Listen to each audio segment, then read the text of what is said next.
Okay, back. It's been a little bit of time here since the last drumming video extravaganza. I don't remember what the last one was, but I'm sure it was exciting, whatever it was.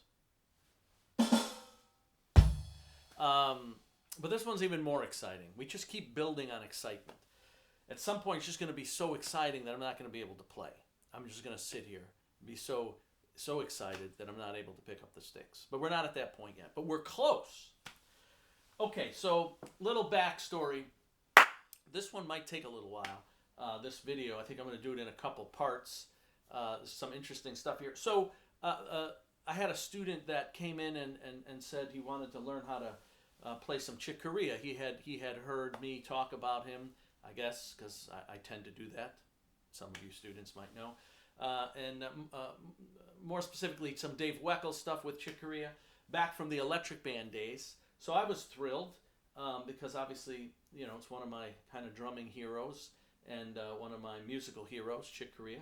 So I said, okay, what do you want to work on? And he said, well, I want to work on Got a Match and Rumble. And I said, oh, well, yeah, nothing like starting with the easy ones, So I said, well, that's quite a challenge. That's not like playing a Rush song or something. No disrespect to Rush, but I mean, this is a little on another kind of plane. So I said, okay, let's kind of break some things down and we'll see what happens. So we looked at Got a Match, and we kind of worked out the pattern for that, and then obviously there's a lot of improv, and there's a solo and everything. We kind of worked on the groove for that, and then we got back to Rumble, and maybe that'll be a video another time, the Got a Match groove and some of that stuff. But then we went to Rumble, and you kind of like that. So that being said, we're going to stop there a minute. I'm going to take a back up about 30 years, and I was at Musicians Institute, and I hadn't really heard of Chick Corea or Dave Weckl when I went there. I was apparently the only one who hadn't heard about him, because when I got there, it was like, this Dave Weckl phenomenon. And one of the first drum clinics I went to was Dave Weckl at the, I don't know, I used to have maybe I'll find it. I used to have a flyer. It was Dave Weckl at the Musicians Union or something he was playing, or the Professional something. I don't remember. But that was one of the first times. It was packed with drummers, and it was the first time I saw him, and obviously I kind of changed my, life, really. That's kind of a dramatic thing to say, but probably so, at least the direction of it. But anyway, there were people working on Rumble, I remember, and I wanted to play Rumble and work on it, and the riff part that Joel, my drum student, wants to play. Joel's only 13, by the way. Maybe he's 14, I don't know. But he's a pretty impressive young player. So, but anyway, I was much older than Joel. I was 21 or something like that. So I remember working on Rumble and getting it down pretty good, just the groove part. And then I remember talking to someone, I don't know, it might have been a friend of mine from school. It might have been Dave or Eric or Alex. I'm not sure which one, but the kind of that part, I think there were people transcribing Weckl stuff. Eric in particular, I think he transcribed King Cockroach, which was here it is, which was on this album. This was the album, by the way, that came out. This is the piano transcriptions, which I kind of looked at to try to get a better idea of the song, because there's so many intricate, difficult parts. But this was the album that did it right here. This was it. So it. He was transcribing King Cockroach or something. So it was Dave Weckl, it was Chick Corea Electric Band all the time. It was just a phenomenon. It really was. People don't realize that now, but it was a phenomenon. I mean, he changed the way people set up their drums. He put the floor tom over here. He had the X-hat thing over here. He had the two hi-hats. I mean, he just had things that probably were done before, but not recently. So he just changed everything. So everyone was doing all this stuff. So we were working on that. And it was a difficult thing. And he does the 16th note pattern, which I'm going to play, and I have it transcribed out, and we're going to talk about it. And I don't see it transcribed much online. A couple people might play it, but I don't see much talk about it. But it really was a revolutionary thing for drumming. I don't even know if Weckl would admit to it, but it was. He was sort of this this new guy who changed things. And of course, Vinny was on the scene, and there were lots of tremendous players. It's obviously Steve Gadd before them, but this was this new thing. And then with Chick Corea in particular, so so I remember working on the 16th note thing, and I was pretty happy that I kind of figured it out and I played it okay. But I have the attention span of about 1 second, so I've realized this throughout my life, that it's kind of hindered me from sometimes learning more intricate music, because I just don't have the attention span, unless I'm really playing it, like in a band situation, to sit down and kind of woodshed, there's a term I haven't used in a while, and figure out these kind of intricate patterns.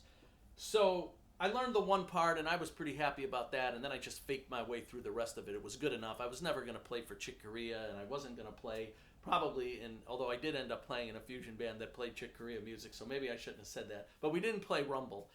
But anyway, all that being said, we're all happy. Some of us, we played this riff, we had it down, and then we watched this GRP live video, or DVD or whatever it was at the time, probably Laserdisc, I don't know. And Weckl played, or no, I didn't watch it. I got the cassette. And Weckl live, we were all excited. Oh, Rumble live, we're going to listen to Rumble live. I remember putting the cassette in. I think it was probably me and Alex at our apartment. And Weckl plays this cool thing, and he's got these electronics. It was way before people kind of used sampling and all that. He had this refrigerator behind him of electronic gear that they could probably put in a box about this size nowadays. And he played the groove, and then he played this quarter note pattern for the second part of it. We were all just like, what did he just do? And now I got to figure out how to do that, and that seems like almost more complicated, and I don't know if I want to do it, but it's awfully cool. Anyway, I don't know if I ever did it. So flash forward 30 years later, and Joel comes to me and says, I want to play Rumble. And I'm thinking, man, I should have spent 5 minutes working on that. A little, well, not really 5 minutes, but a little longer working on it. But I'm a little older, a little wiser, we hope. So I transcribed this part out, and I give it to him, and he plays it great. And I'm going to show you a clip of that. He played it really good. He did a great job. And he played both versions, the 16th note version and the quarter note version. And I think Weckl still plays the quarter note version live. I've seen him many times. And I believe when they do that, he still does that version. So on the record, he doesn't. He plays the 16th note version both times. And then as I realized why we're going to do this in 2 parts, after I teach you that part, I'm going to play the whole song. Because I said, well, since he learned this first part, I said, I'm going to play the whole song. And I realized that the whole song is way more difficult than just those first 2 grooves, which I thought were difficult, especially 30 years ago. And so I've actually worked on this song. For me, this is like a lifetime. I've worked on this song for 2 weeks. I've never worked on a song for 2 weeks in my life. I just never have. I remember working on. I went to a Flying Colors concert, and which is Mike Portnoy and Steve Morse, and the music's pretty intense. And I remember there was this fill in Mass Machine. One of my students wanted to play that, and I listened to it, and we played it like, I don't know. I went home and transcribed it, and we played it the next week. That's normally, most music's not that incredibly difficult unless you're listening to really intricate Hiromi, really difficult music. So that's what I'm used to. So Joel comes to me again, and I'm like, all right, well, I'm going to play Rumble. Now I'm in my 50s. When am I going to do it, right? I may as well try to learn Rumble. So I took 2 weeks, which for me is like 20 years.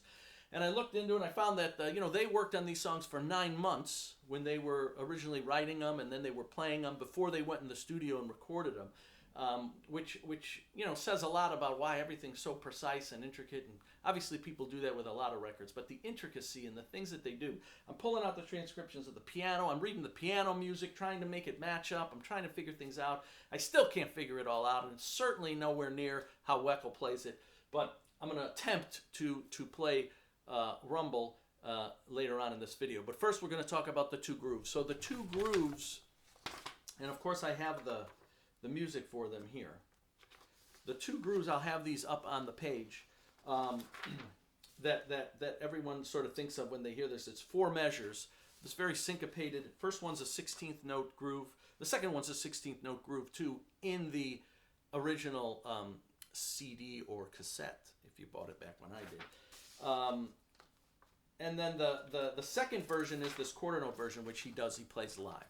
So I'm gonna, because I don't have this loaded up, I'm gonna pause. There's no editing, but there is pausing. I'm gonna pause, and I guess that is editing, but I'm gonna pause and I'm gonna put the song on so you can hear this thing that sort of changed my life, and really, again, many drummers back in that day, and still has. So, but it just took me 30 years to be able to look into it a little further. So here we go. I'm gonna pause. We're gonna listen to this thing called Rumble. Hang on a minute. Okay, now we're back. All right, so we're going to listen to this Rumble. Rumble is actually, it starts off with, forget that, what is the name of that first song? Let me double check it. I think it's called, it's strange, there's another, City Gate or something? Yeah. So there's a first part of this, there's a song, it's called City Gate, and then it goes right into Rumble. A little bit like We Are the Champions and We Will Rock You kind of a thing. How it kind of blends in if you know, or... yeah, one of those songs, or what else? What another song is like? There's a Journey song like that. Ooh, any way that you want. Anyway, there's songs like that where the one song blends into the next. So when I start this, it's going to sound like it's kind of in the middle of the song. It's really at the beginning of Rumble, at the end of City Gate. So this is Rumble. If you've never heard this CD, if you've never heard this album, if you've never heard this, everybody should have this. Everybody should have heard. You might think, oh, it's old. It's 30 years old, or however old it is. 80 came out in 86. I probably heard it in 87. I remember getting the cassette for Christmas, and I listened to it. I remember getting it, putting it in a cassette player after all the gifts were opened, and I mean, it was just hard to describe. But anyway. I don't know if it'll be that way for you today, but back in the day, it was so sort of cutting edge and interesting, to me anyway, and to many people. So everybody should have this this album to listen to and sort of learn from. So this is the first track, City Gate / Rumble. Here we go.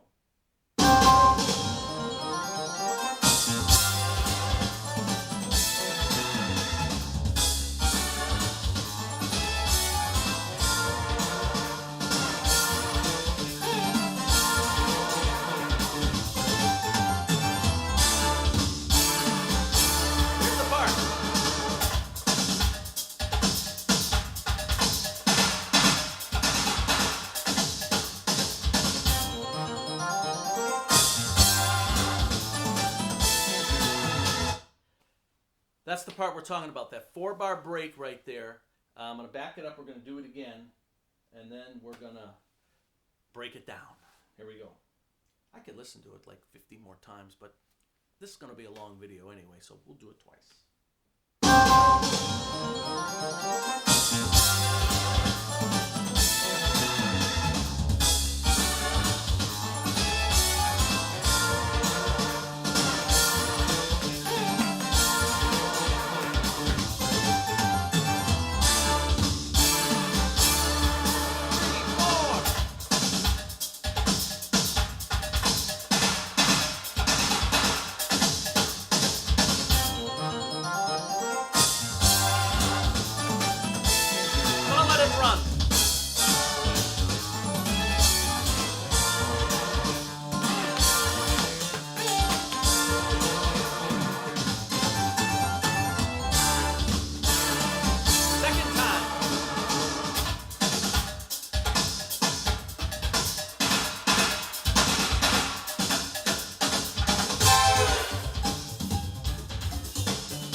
Okay, so that's the part we're breaking down, those four measures. So it's in 4/4. So much of his music I find interesting. It's in 4/4. You can't figure it out because the phrasing is so cool, you know. And I remember people coming to me and say, "Oh, what time signature this is in?" And I'm like, "Well, it's in 4," and it can't be in 4, you know. But they do a masterful job of sort of disguising the pulse and moving it and all kinds of things. So that's what I've always found interesting. I mean, a song in 7 or a song in 9 or 13 or whatever. I mean, that's that's cool too. I like odd time signatures, obviously, and you could figure them out. But you know, once you figure them out, that's the time frame. But 4, to manipulate things, to me has always been, for me personally, it's just cooler. I don't know what it is, but it's just more interesting. So we're gonna start with this. We're gonna start with learning the first couple measures, breaking it down. I'm gonna have the sheet up. So we're going to do 16th notes on the hi-hat throughout, and there's a lot of syncopated parts going back and forth with the snare. So the first part is a double kick, 1E. That's pretty easy. That's beat 1, 1E and beat 2 is 16ths on the hi-hat, and then you hit the on the snare. So you've got 1E and 2E and 1E and 2E and beat 3, just 16th notes. 1E and 3E and beat 4, double kick back on the snare, 4E, on the bass, double kick, 4E, and then snare drum on the and of 4. 1E and 2E and 3E and 4E and, okay? 1E and 2E and 3E and 4E and. First measure's over with. Go take a break, have a cookie, come back, work on that. Okay, now that you're back, how was the cookie? Okay, second measure. First measure again. That's it. Second measure. 1E and 1E and 1E and B2, 2E and So 1E and 2E and beat 3, 3E and sorry, that's wrong. 3E and 3. Let me do the whole thing. 1E and 1E and 2E and 1E and 2E and 3E. So 3E and is beat 3. 3E and 3E and. First measure or first beat, second measure. 1E and beat 2, 2E and 3, 3E and 3E and 3E and. That's beat 3, and then 4, 4E and 4E and. So the first two lines, and you'll be looking at this obviously on the page, is 1E and 2E and 3E and.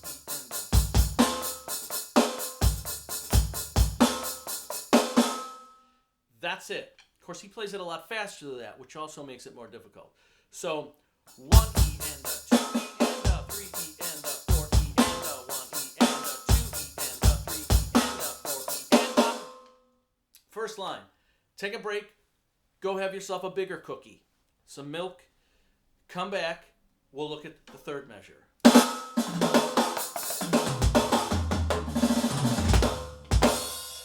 All right, you're back. Third measure. I love how the third measure, they always do these like rhythm things over the bar line. So they start the phrase with the 4E and then they continue that phrase in the first measure, 1E and they do that stuff a lot. It's always been cool to me. But so anyway, so the third measure, first beat, 1E and 1E and which is identical to beat 4 of the second measure, 4E and. So we've got 4E and 1E and. Then we've got 2E and 2E and. Then we come off the hi-hat, 3E and 3E and 3E and 4E, 3E and 4E and. So 1E and 2E and 3E and 4E and. Okay, so that's beat 3. 1E and 2E and 1E and that was supposed to be a bass. No editing. 1E and 2E and 3E and That's the third measure. If we go 1, 2, and 3 right now, 1E, 2E and 3E and 4E and 2E and 3E and 4E and 1E and 2E and 3E and beats 2 and 3. Bigger cookie, bigger glass of milk. Let's work on that.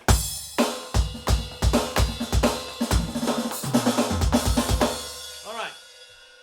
You're getting pretty full at this point. Fourth measure. Always was the hardest measure for me personally. Don't know why. Just was. Although the beats 2 and 3, sometimes that thing has its hang-ups. I forgot to ask Joel what he found hardest. That was one of the things I wanted to ask him as he was sort of doing it himself. I don't.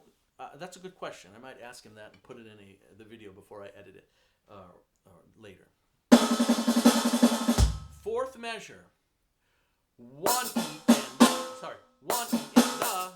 1 E and the. 1 E and the. 2 E and the. Right? Electric drums. 1 E and the. 2 E and the. 1 E and the. 2 E and the. 3 E and the. 3 E and the. 4 E. 4 E and the. 3 E and the. 4 E and the. Or sometimes I play 4. What do I do? Sometimes I play 4 E and I don't think that's necessarily correct. That's how he played it. 4 E and with 2 lefts. But I find myself doing that more often than not. But I think it's so the fourth measure. 1 E and again, 1 E and 2 E and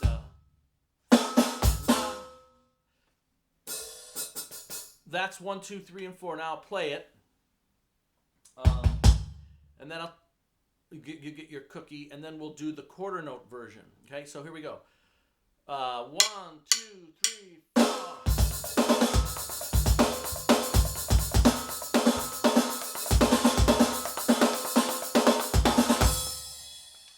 One more time.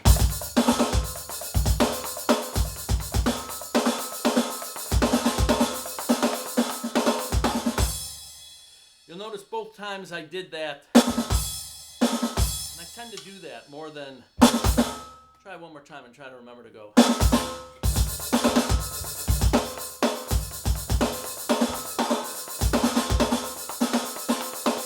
Screw that one up. One more time.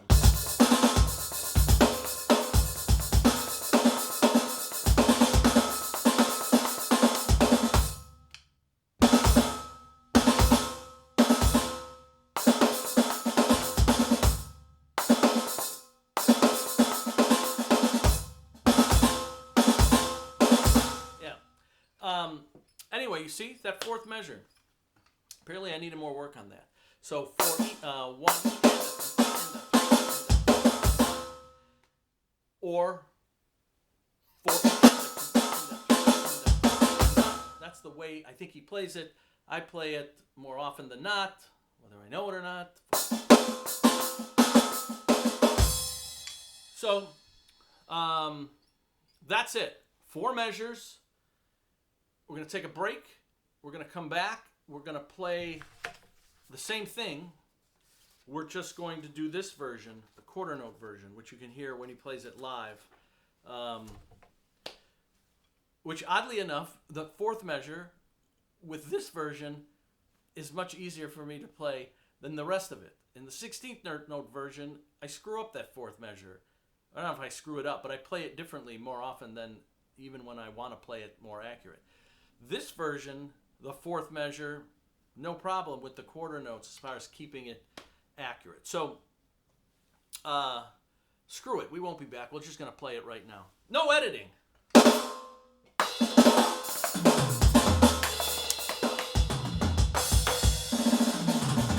Okay, so here we go. First measure, you just learned it the 16th note way. Everything's the same. We're just going to do quarter note here. So we're going to go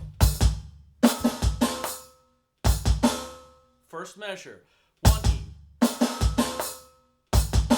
I like it on the bell. He kind of plays this trashy kind of stacked cymbal thing he does with it, or a nice like small china would be really cool for this.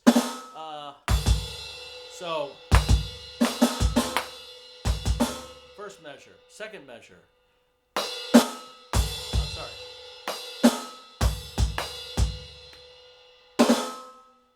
Let's try it again. First measure.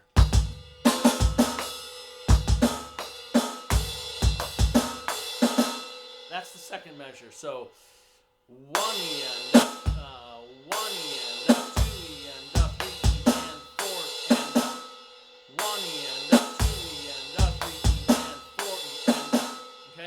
1 E and a 2 E and a 3 E and a 4 E and a third measure. 1 E and a 1 E and a 2 E and a 1 E and 2 E and a 1 E and 1 E and 2 E and 1 E and 2 E and 1 E and 2 E and the fourth measure, 1 E and 1 E and 2 E and a 3 E and a 4 1 E and 2 E and a 3 E and a 4 again 1 E and 2 E and a 3 E and a 4 okay, put it together.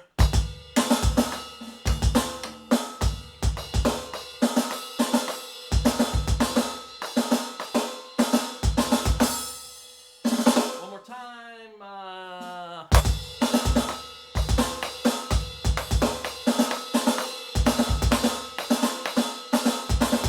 On the hi-hat, 1, 2, 3,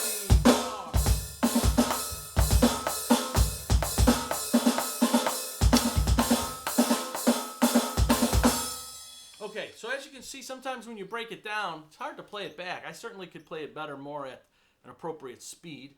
That's just me not practicing enough. But obviously you have to learn it slow first, so which is exactly what I did. So that version has its own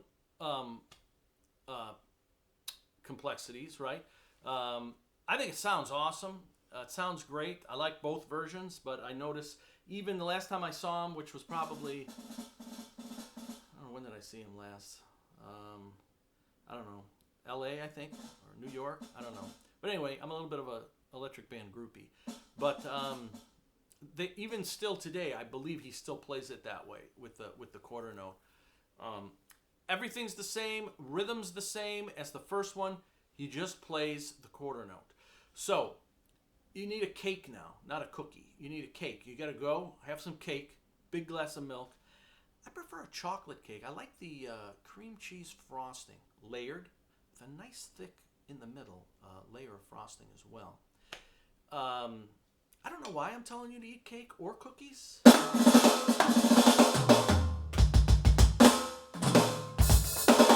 I'm not sure why, but if you got a cake or cookies, have some, enjoy yourself, and then get into rumble. 4 measures. We will be back, and I will try to play this monster, and I'm really afraid. I'm not sure why. It's only about 9 people watch my videos, but that's okay. I'm still afraid for those 9 people.